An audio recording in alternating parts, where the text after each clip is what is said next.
campaign school, precinct walking. Every once in a while, I'm sure you've gotten a knock on a door from a candidate running for office asking where you stand on the issues. This is called precinct walking, which for somebody that's running for office. Chris, why is precinct walking so important to a campaign? Precinct walking is extremely cheap but time intensive. But the reason it's effective is because voters will respond when they get an actual human being at their door. For most voters, they're inundated with mail, phone calls, internet. There are all sorts of ways that they interact with the campaign, but those don't really involve human interaction. Human interaction is still king. When a candidate actually meets a voter will almost always vote for that candidate because it's probably the only candidate they've ever met.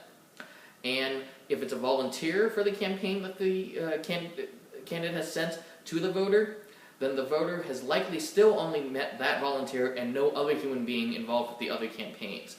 And so having a campaign precinct walking operation is absolutely effective because that's the way you can get voters to be almost guaranteed to vote for you. Our firm has run some of the most effective precinct walking operations out there, and our candidates win because of it. Chris, what's the most famous example of a precinct walk strategy we've run in a race where we got outspent by a ton of money? We once had a candidate who was running in a massive seat that covered 600,000 citizens, and there were an enormous number of voters in that district. There was a four-way race, and our candidate was the second least funded.